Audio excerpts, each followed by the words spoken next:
Today's segment of Sound Balming is brought to you by Jimmy and Mary's Authentic Body Care. I cannot express to you how much we love their products. Although we use them all year, as the weather gets colder, we need these products even more. The dreaded drop in temperature, the dryness, the itchiness, and the unnecessary flakiness is inevitable. Shea butter from Jimmy and Mary's Authentic Body Care is the only thing that works for my skin and hair needs. Not only do these products cure my dry skin, the whipped butter goes on smoothly and doesn't leave that uncomfortably thick, sticky residue. Bonus? It smells absolutely amazing. There are so many different scents to choose from too. Not only do they carry skincare products, there are products for authentic living, face, shower, hair and beard, spritzers and perfumes, and bath products. Let me tell you, we cannot even keep the stuff in the studio. The entire production team as well as all our children use Jimmy and Mary's product. Jimmy and Mary's take pride in creating quality, handcrafted products from simple ingredients for the entire family. Their products are made for all skin types and are 100% handmade, 100% vegan,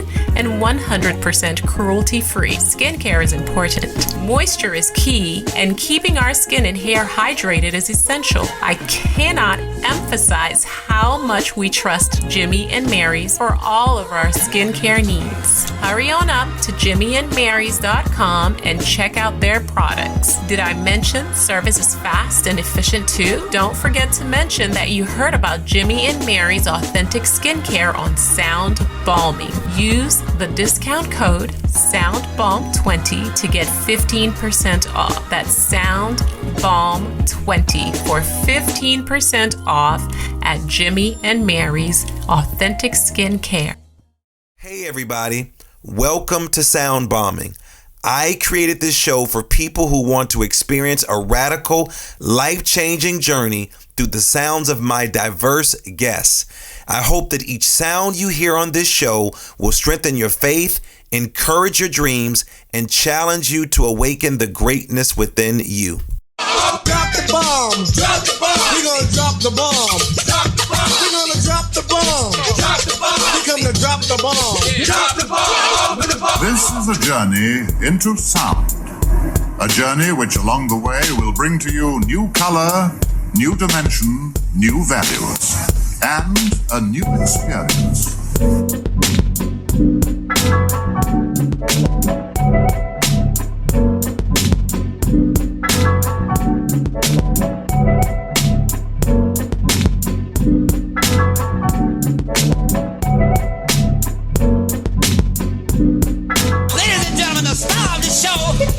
Lamar Darnell Shields.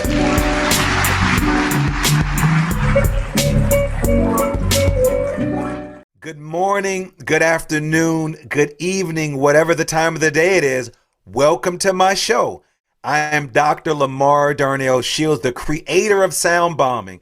And my goal with this show is to introduce you to people with ideas that will help you unlock your full potential. When news of the college admission scandal broke in the spring of 2019, it was the perfect scammer story for media to latch onto. Detail after detail emerged about wealthy parents who paid hundreds of thousands of dollars to buy their kids' way into upper tier colleges as the FBI pursued indictments for mail and wire fraud. More than 50 people were charged. The investigation into the conspiracy was code-named Operation Varsity Blues.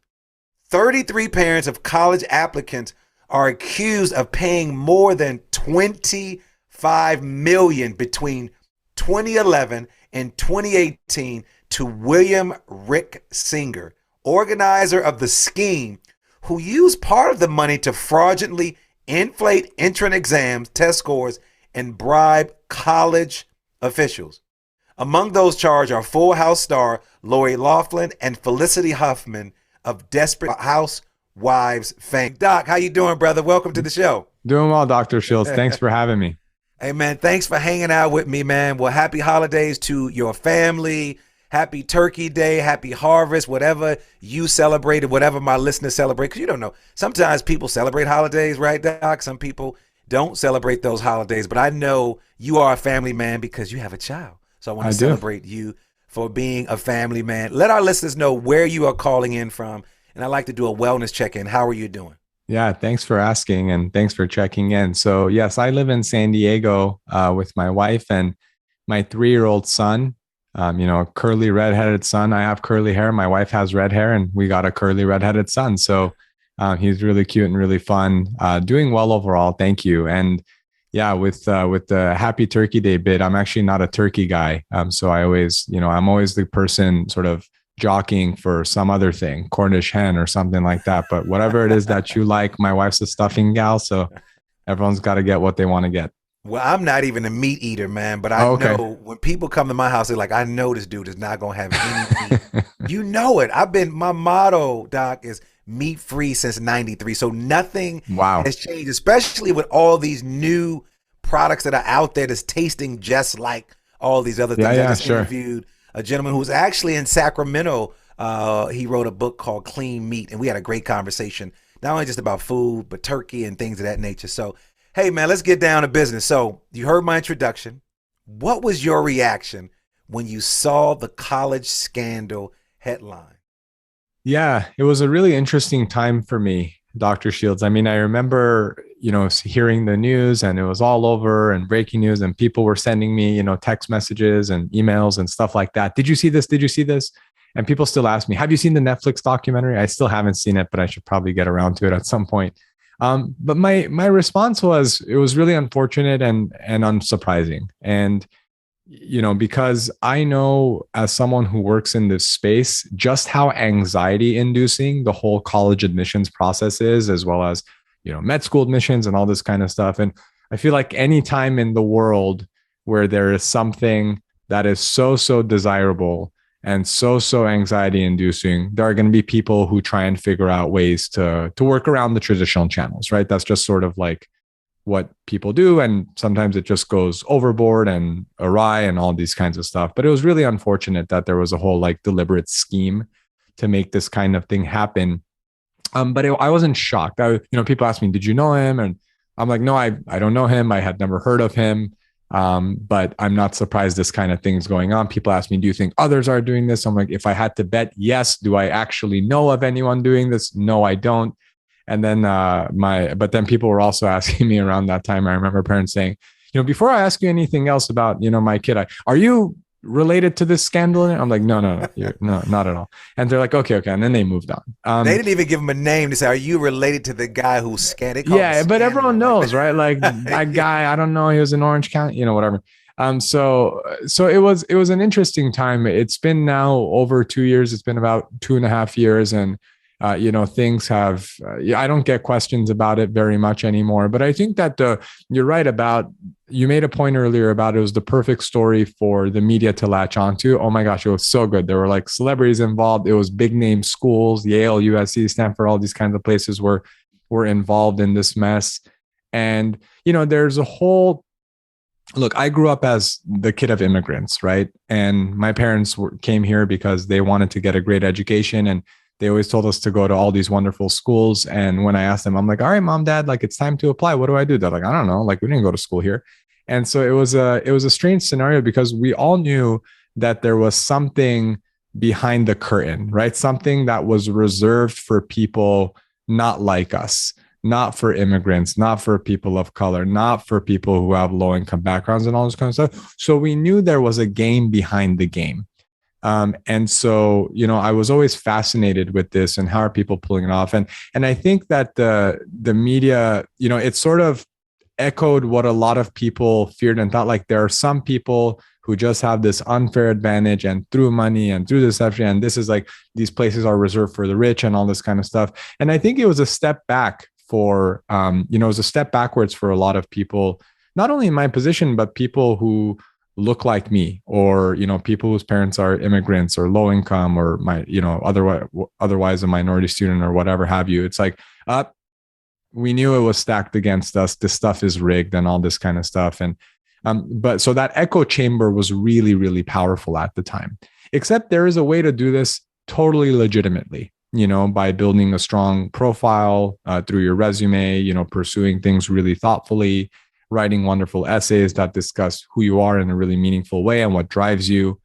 And it's not about, how many tens of millions can you donate to get your name of a building, or be a legacy student where your parents went to that program. So it's all about, using these difficult moments as an opportunity to educate people on how to actually get it right.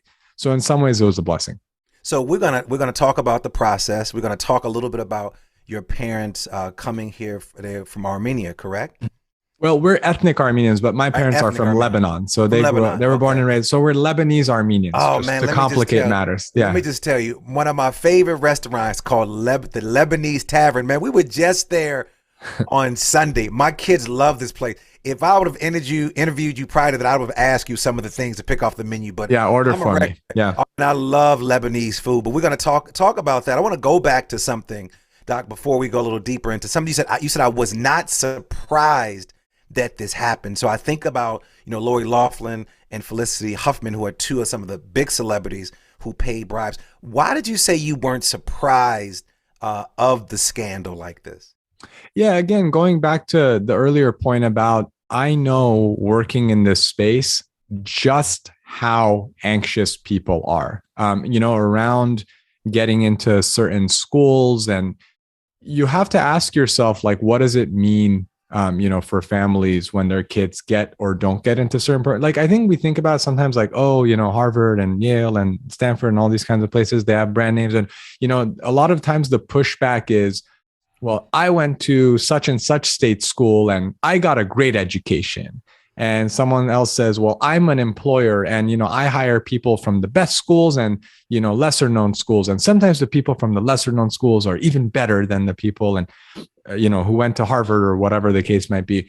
And I think that people oftentimes think that everyone's jockeying for these programs because they're trying to get their kids the best education. But that's not the point, right? You can use the same textbook whether you go to Columbia for undergrad or whether you go to the University of Missouri. Oftentimes the same textbooks are used, professors have PhDs and all this kind of stuff. It's about the prestige and the network.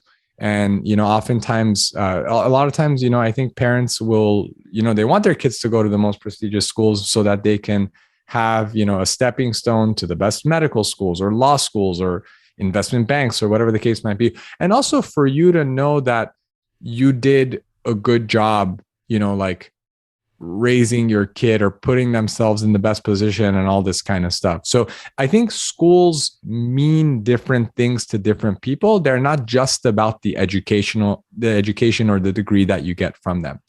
And so when a lot of folks are so emotionally tied to and invested in some of these top colleges and they know how competitive it is, and there's someone who, is telling you, well, I can pretty reasonably assure your kid's going to get in for something that has a less than 10% chance at certain programs.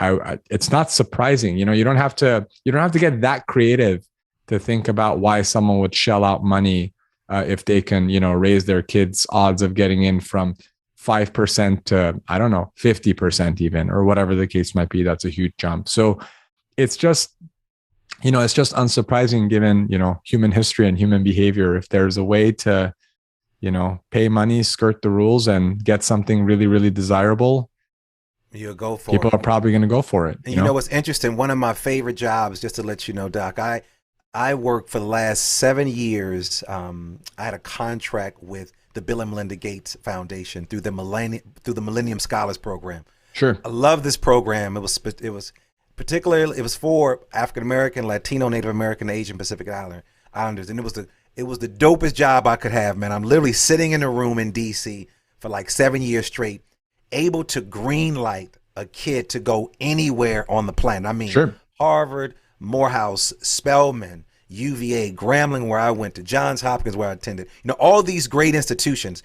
and you had to sort of fall within that category. And I just remember sitting there reading these essays. I remember looking at their grades and having these great conversations with the people in the room discussing, like we have Shirag's, we have your documentation in front of us, and somebody has, a young lady who may be from another country or from another place, and having these conversations. And if these kids did not have this access to the Bill and Melinda Gates money, they would not have been able to go to many of these schools. So as I sat there greenlighting them, me and some other people, it was the most rewarding thing that I'd ever done. I've done a lot of things in my life, but just to sit there in this room amongst people that look like me, because they split us up based on culture. So Sure. You had the Latino group that was in California, the Native American group in DC was the Asian Pacific Islander, and the African American Reed. And we would share these amazing stories about immigrants, people like you, people who were just coming to this country, who overcame these obstacles.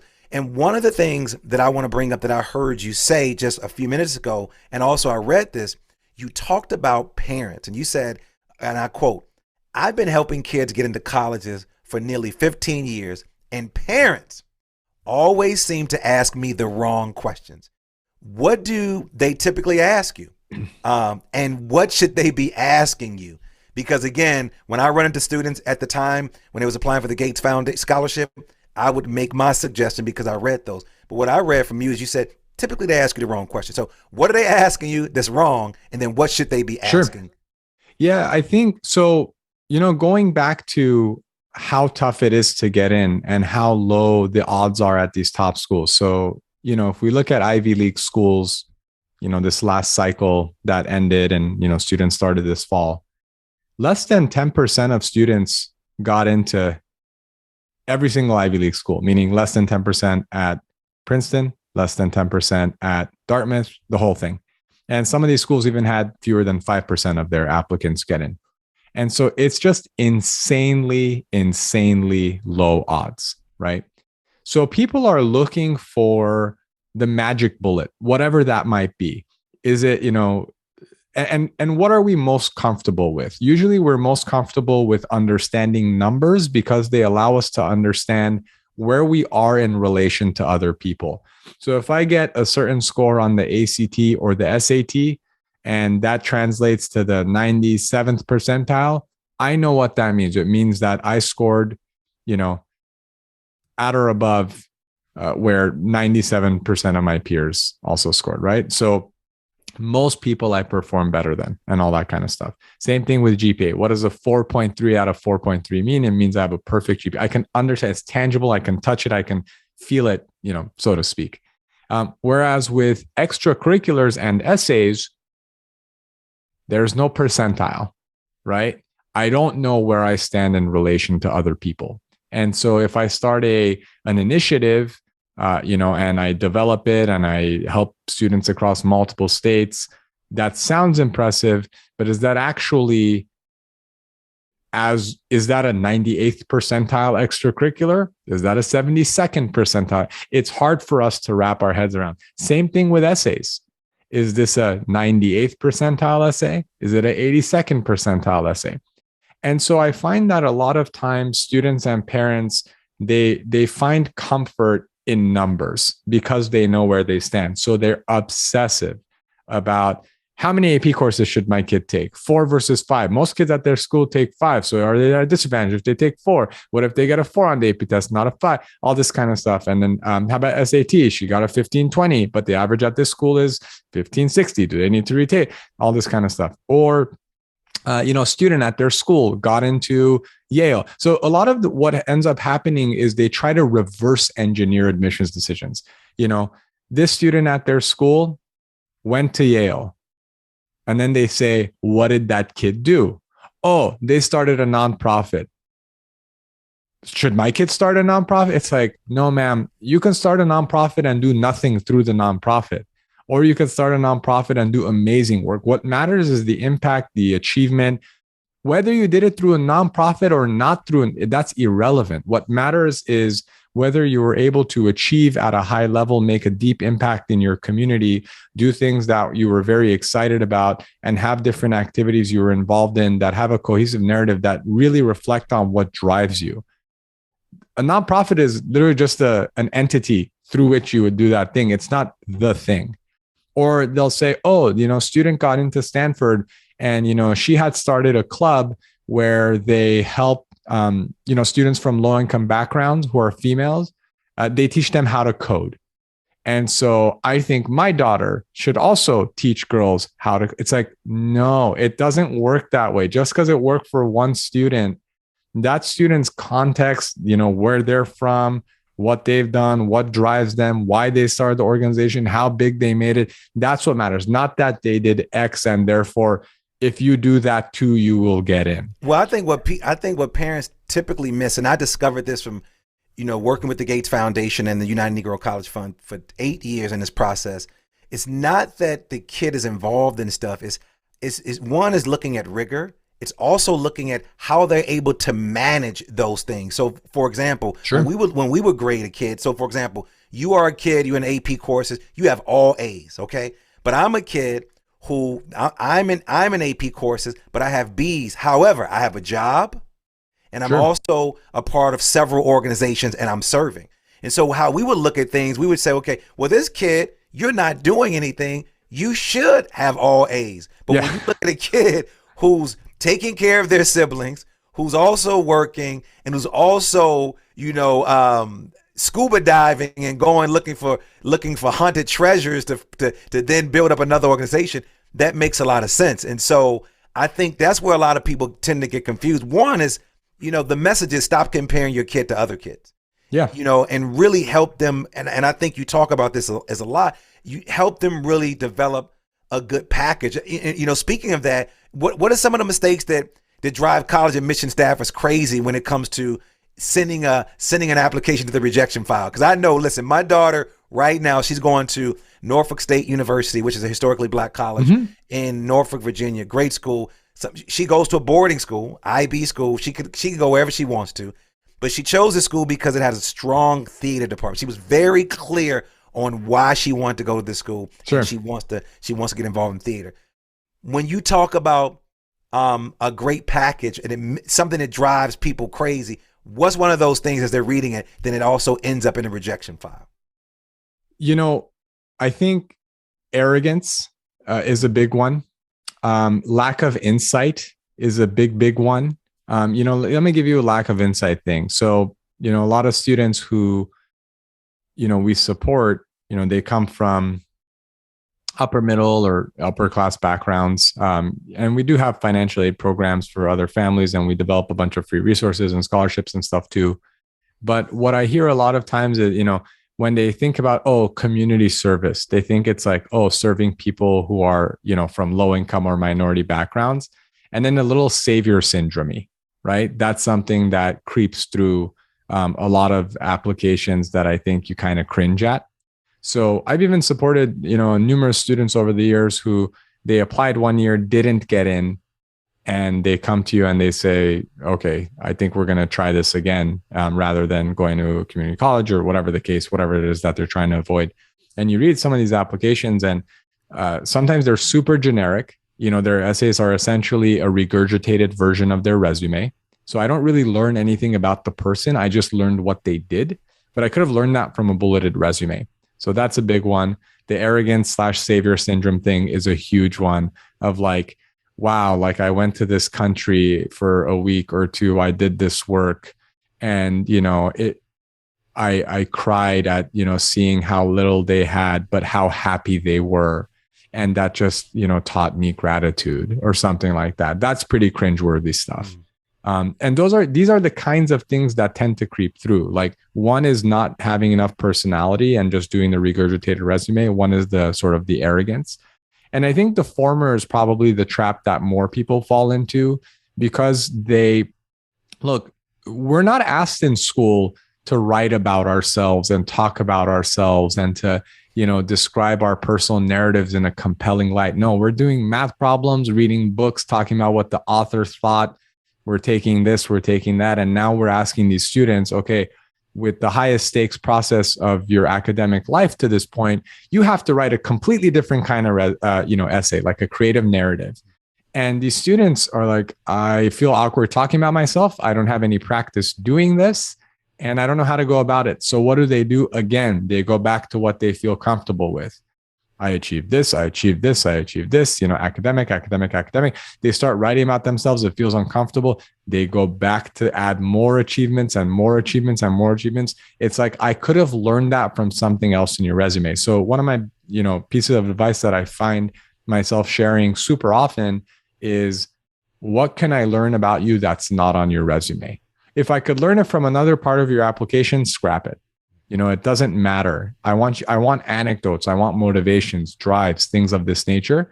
And if you don't have that, you're just going to look like everybody else. Your application's likely going to be thrown out. Since you brought up your student, a client, tell me about a student or a client that touched your heart and the effect it has had on you and maybe your business. Sure. I'm someone who grew up with Tourette syndrome. And that's something that, I was diagnosed with around age 8 or 9. And, I still have some facial tics to this day and shoulder tics and stuff, but nothing to the extent that I had back then. And so I've always been a huge fan of assisting students who either, have a mental health condition or some kind of, developmental disability, physical or mental, condition, whatever the case might be. And especially not just because, that's something I've experienced and, I have a soft spot for that, even though that's true that, I do have a soft spot, I think. But more so because I know growing up, there were so many people, teachers, even sometimes my parents in that group that just didn't believe I can do it.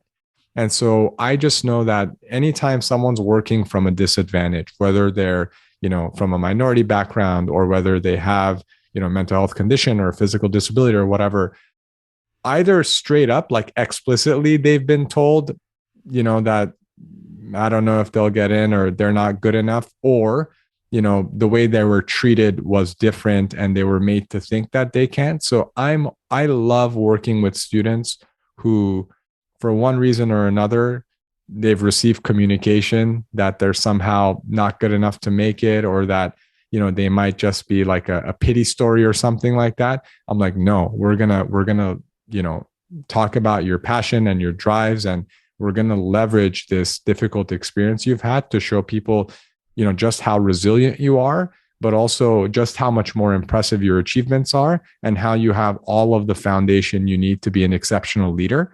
And so when these students get into schools, that makes my, that just makes my week, my month and everything. I mean, I get excited when every single one of our students gets into great schools, but when a student who's been told that they can't, or that these schools were not reserved for people like them. I've heard all these things, by the way. These schools aren't for people like you.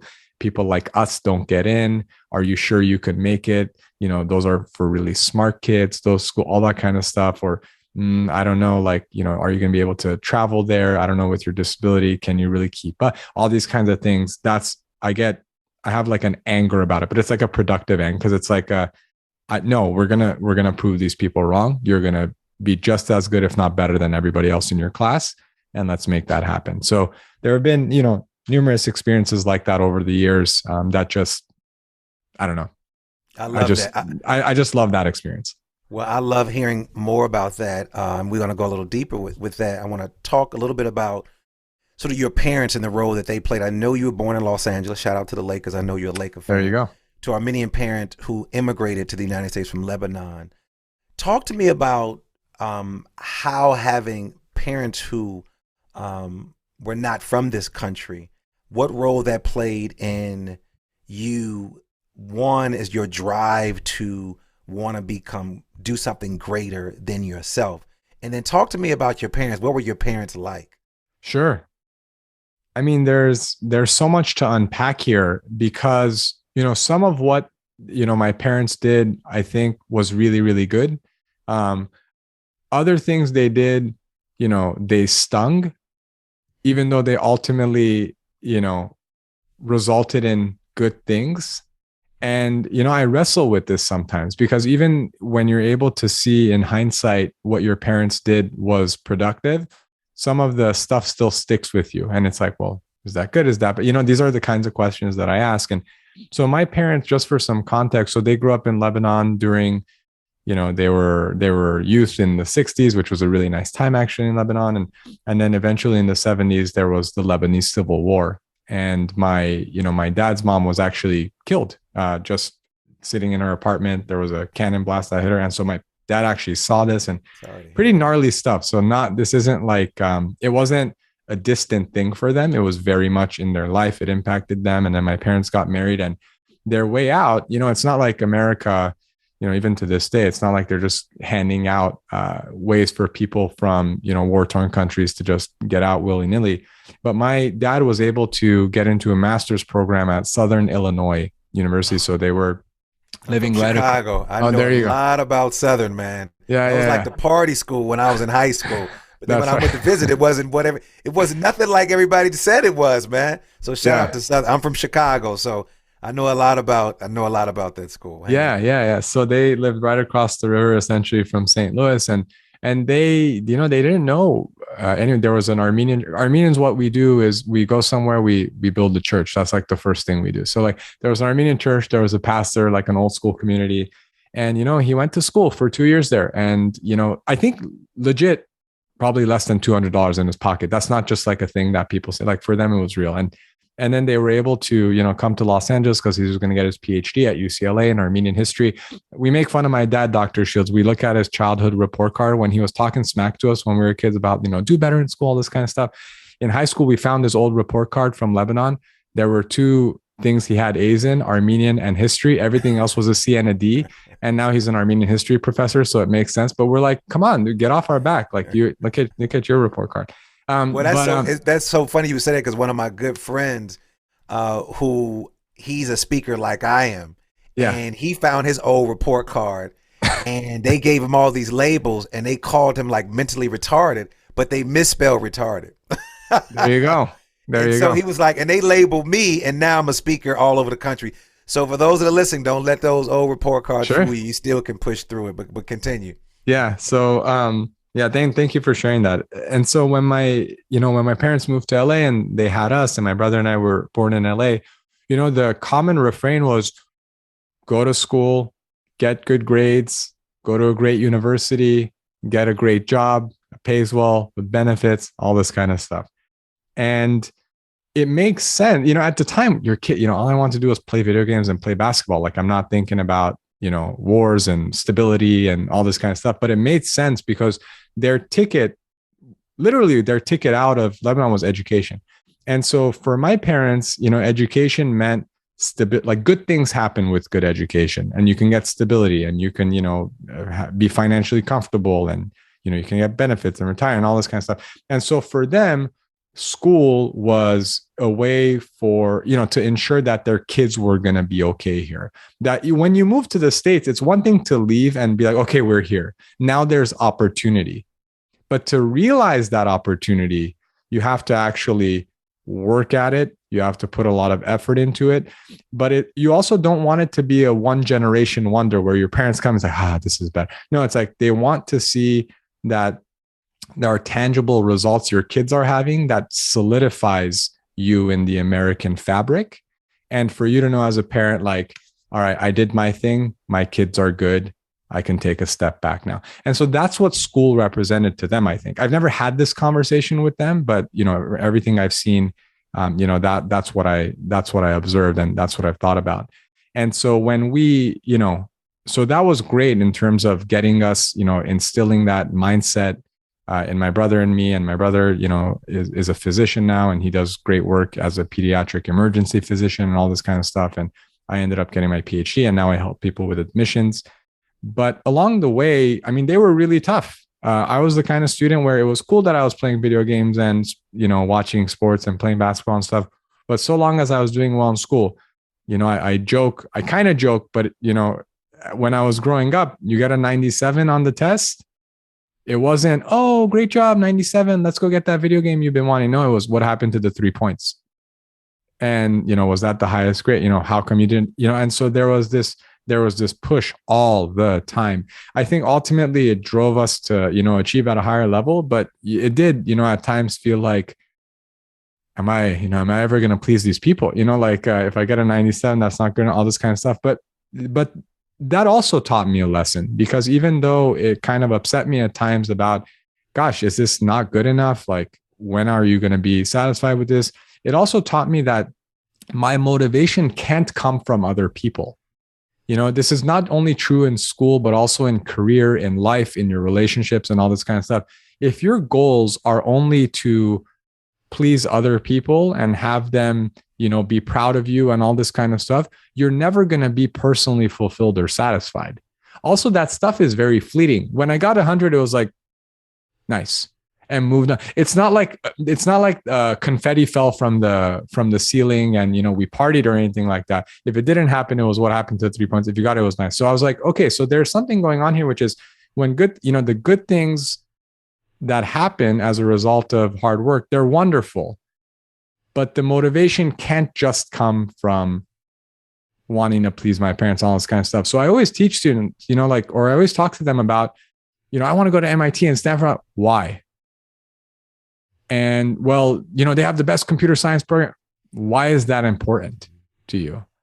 Right. And oftentimes students really struggle, because they've heard from parents, from their community, other people from their community who went to these schools, that's like the thing you want to go for. But eventually it catches up to you, Dr. Shields. Like you get to college, you're like, all right, I'm here, but I don't have that much clarity. Or you get that great job and you're making a 6-figure salary or whatever it is. But if you don't understand your personal motivations behind that, eventually you're going to want, what am I doing this for? Who is this for? And you have to get more clear on that. So, growing up with my parents, they're lighthearted people in so many ways, but they're also folks with incredibly high expectations. But they weren't always the ones who knew how to get us there, because when we got to 12th grade, looking to apply to college, I'm like, all right, mom, dad, talking about college our whole lives, like, I'm here, what's up, like, how do I do this? They're like, we didn't go to school here, what do you, like, figure it out, like you figured out math, like figure this out too. And so that's actually a big part of why I started this organization too, because I was self-taught. There weren't internet resources back in the early, 2000s and stuff. You got to go to Barnes and Noble, like check out a book and read sample essays and stuff like that. And I started figuring that out, helping other people. And it's just this, going to a great school to me represents a way for you to achieve your educational and career goals. But there's a lot that's hidden behind that curtain that I think is just, unless you know where to look, it's reserved for people who are legacies and who have money and all this kind of stuff. And my job is to really just demystify this process and help you figure out, okay, how do I actually get this done? How do I make it a possibility for me, even though the people who historically have gone to these programs may or might not actually look like me?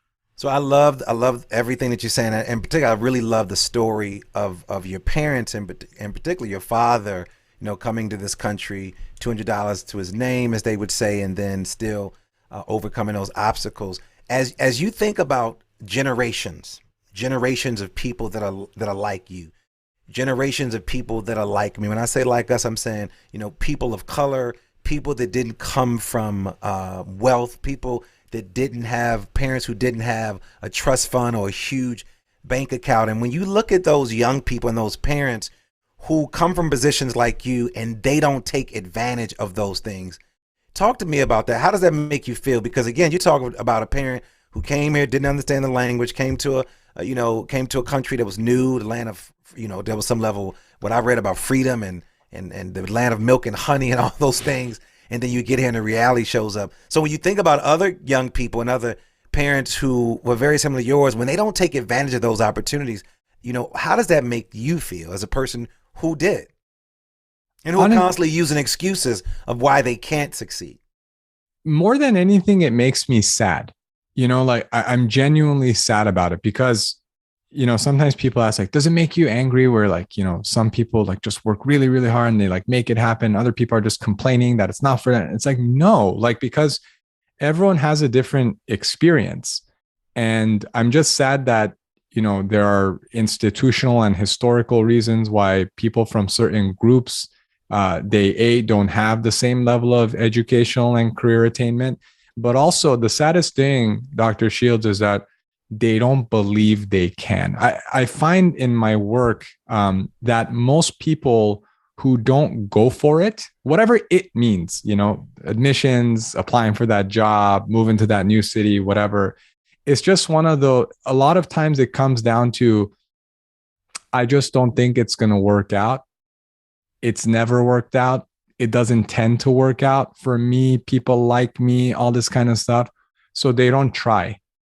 And if you're an immigrant, it might be that you came to this country and you were working really low wage jobs, and you saw how, people in your class or people who look like you maybe didn't have the same level of attainment. If you come from a group that's been here for a long, long time, obviously talking about the Black community, Native American community, all this kind of people who have been here for a long, long time, but historically and institutionally have just been discriminated against in horrible ways. The message to you might be, it's not for people like, this isn't for people like us. It's reserved for the others, or whatever the case might be.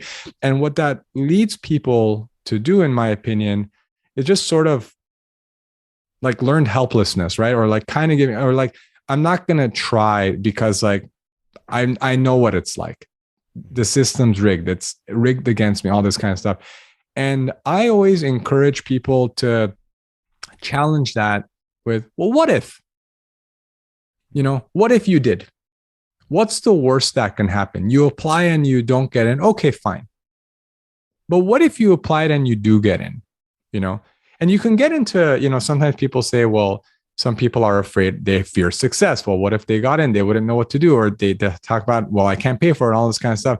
So I just want, well, those are all things we can figure out. There are financial aid programs and what have you, and all these different opportunities, scholarships for students from minority backgrounds and immigrants and all these kinds of things. I just need people to ask themselves, what if? What if I applied and it worked out? What if I did get fined? If I didn't, fine. But what if you did? Same thing. I don't know if I can get that job. What if you did? What if it was possible? How many people, and this is not just about admissions and jobs and all this kind of stuff. Dr. Shields, how many people do we know, friends of ours? Ooh, I have this business idea. Okay, go for it. I don't know. Like, it's hard. Like, I have a spouse and kids and, I got a mortgage. I'm like, well, what if you just started on this? What if, and people, I think they stop before they even try. You know what I mean? They almost give up before they even try. And by the way, I don't think that people are bad people or not motivated. I understand that there are a bunch of reasons why they have that mindset, but we just have to plant the seed of doubt, meaning challenging their thinking about what if it did work. So what about and that's the first step. So you talked about I guess sort of this getting stuck and people sort of want to give up. When you think about that group of people, let's go back to yourself. What do you do, or who do you turn to when you feel stuck, or when you have that sort of self-doubt in your mind, either now as an entrepreneur, or being a child of an immigrant, or just trying to do something different? When you get stuck, like the people that we're talking about, what do you typically do? Who do you turn to? The who do I turn to, I think, has changed over the years, and myself, I've observed, when people doubt or question or say I can't. And, by the way, I've been told by teachers, you're retarded. I've heard those words. I've heard are you sure you can make it at that school? That's for really smart kids. I've heard that's not for people like you. You're making excuses. Stop your tics. They're just a bad habit. I've heard it all. And for me, my response, sometimes this is, I mean, it's good from an achievement standpoint. It's, it's difficult in other ways, but I get angry. And my MO, Dr. Shields, has often been, oh yeah, okay, we'll see. And so it's just like my motivation sometimes becomes to like prove that person wrong. But that also goes back to what I was saying earlier of like the motivations can't just be proving someone wrong or pleasing someone. It also has to be personal. So that's something that I've like continued to learn because, I think a lot about that Michael Jordan Hall of Fame speech where the guy is like being honored and all he's talking about is all the people who doubted him and how angry he is at them basically. And I'm like, man, if I don't, if I'm not thoughtful about this, it might look like that in the future. Right. So you got to be, so that was I would always turn inward and I would say, well, oh yeah. All right. Well, I'm going to show up this person, and I'm gonna, make them eat their words and all that kind of stuff. And that's been a big motivation for me. Other people, need active mentors to build them up and all that kind of stuff. Now, for me, it's been less of a challenge of asking people to help me get more motivated and all that kind of stuff. If anything, it's been to rein in some of the, motivations of, who is this actually for? How do you make this about you, about your wife, about your son? And like having a family has just changed my perspective so much, because it's like, well, what are we doing this for? When we push, what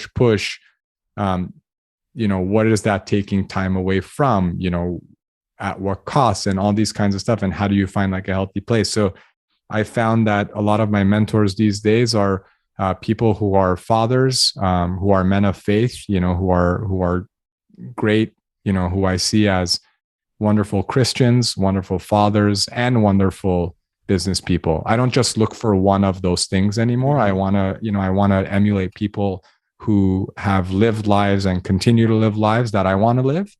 And that's what I look to. That's who I look to. So talk to me about some of your clients, being more specific. Who are some of the people that come to you, the type of students that come to you, the type of family members that come to you? Talk about them. Yeah, it's all over the place. You have, first of all, folks all over the country. Some people who, as parents, they went to wonderful schools, and they realized though that, hey, when I went to school 20 years ago, 25 years ago, the game has changed. And I need someone who's current, anything in life 25 years ago. Look at the technology we use. I'm a big basketball fan. Watch the NBA, watch highlights from 25 years ago. It doesn't look the same. Reggie Miller, Patrick Ewing doesn't look like the same game. And so, these are people who come to us and say, look, I recognize it's changed and I need support. There are other people who, are just like my parents. They immigrated to this country from India, from Korea, from the Middle East, from Latin American countries, whatever. And, they've been able to get some good jobs here in healthcare and IT, whatever the case is. And they're saying, look, our kids, we came here, we pushed our kids, they've done well. They have all the raw materials, we think, but we don't know how to write essays the way Americans want to read it. These admissions committees who are like, tell me about yourself, be you. Like, that's a very American concept. And I think we don't think about it sometimes because, when you immigrated here no one's asking you to write an essay in the Middle East about you and what drives you and stuff like that, So I'm overgeneralizing here, of course, but it's important to understand some of the cultural differences that really, I think, get in the way of certain families of being able to achieve educationally here. And so there are families like that who basically say, we don't know the system, you do, like, please help us get there. And then there are people here who have been here for multiple generations who, they say, look, I realize, I look at my grandpa, I look at my mom, they all work low wage jobs and all this kind of stuff. We want to break the cycle. And we want to help our kids go to a great school, get a college education that I didn't have, and everything in between. So it's an interesting way to get to know people from all walks of life, not just regionally and income wise or ethnically, but I mean, all of those things. It's really fascinating. Well, Shirag, I could talk to you forever. I want my listeners to reach out to you. I want them to find out what's the best strategy to get into the best school. I want them to find out what's the best literature to read and how should they be preparing themselves to do that. Currently, my daughter, of course, is going to college, so I'm excited about that. She'll be my second. Congratulations. Thank you. So let my listeners know how they can get in contact with you, because I know they want more information. He has tons of information. How could they get in contact with you? Yeah, just visiting our site, shemmassianconsulting.com. I'm sure you'll link to it in the show notes. Hey, I had no formal business education, so, probably not a good idea to put Shemmassian in your URL, but it's two M's, two S's. But yeah, we have a ton of resources, no matter what state you live in, no matter what school you're trying to get into, no matter what essay you're trying to write, we have pretty comprehensive resources on all that stuff. And, in the top right corner of the site, there's a contact link, very easy to get in touch, and it would be a treat to support you. Well, I want to encourage you to check him out. I want you to encourage you to check out Dr. Shemmassian to find out what he's doing. But Doc, you can't leave yet. The second part of the show is called the Superbomb Questions, and it's brought to us by Mountain Made. The difference from the first part and now the second part is I'm going to ask you some deeper questions, but you need to answer as quickly as possible without any commentary. Just respond. Are you ready? Let's do it. All right, here we go. What's your favorite word? Onomatopoeia.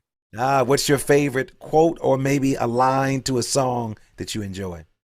Whether you think you can or think you can't, you're right. What's your superpower? Being able to understand what someone else might be thinking. What brings you to tears of joy? Seeing a student with disability get in to college. What brings you to tears of sorrow? Inequality in access. What do you wish you had more time to do? Play video games. What is the book or books you've given out most as a gift and why? How to win friends and influence people. What values do you live by every day? Just trying to make, be the best dad and Christian and husband that I can be. Dr. Shirag, if you were in the Mr. America talent competition, what would your talent be? Eating. Well, man, I want to thank you for hanging out with me today. It's been a blessing. I want to encourage you to go check out the work that he is doing in the Shemmassian Academic Consulting Organization. Google him. He's doing some amazing things. It's been a pleasure hanging out with you today. So thank you. I appreciate you. Likewise. Thank you, Dr. Shields. This was a treat. Thank you. And I cannot do this without my amazing engineer, Alexander Blanc, my new producer, Carrie, Supremacy for our theme music. But listen, we really can't do it without people like you. Listen, subscribe to the show. Share us with all of your friends. We're on every platform. If you want to know more about me, go to drdrlds.com. Make sure you subscribe, leave a comment, and please go out and do something for someone other than yourself today. You've been listening to Sound Bombing. Peace. The Superbomb Questions are brought to you by Mountain Made CBD. Mountain Made is changing the CBD game by offering a line of high-dose CBD tablets at an affordable price. Their products are THC-free and third-party tested for accuracy, cleanliness, and potency. Their products, which ship nationwide, include Build for CBD saturation, Boost for precision titration, and Recover for rest and rehab. With 9 years experience in hemp and fitness, Mountain Made's founders are focused on creating a quality product to help those who live an activated lifestyle. Check out mountainmade.life. Again, that's mountainmade.life to find out more about how their products can help you crush life. Remember, their products ship nationwide. Go check out their website today and follow them on social media at Mountain Made. That's the @ MNTMADE. Our staff at Sound Bombing uses Build before a morning workout, which helps to push our bodies to a whole new level on a daily basis. Try Build, try Boost, try Recover. Our staff is using these products to enhance our active lifestyle naturally, and we are crushing life with Mountain Made CBD, and you can too. Start today by going to mountainmade.life and ordering Build, Boost, Recover, or the multitude of other products that they have which will enhance your lifestyle. I promise you, you won't regret it.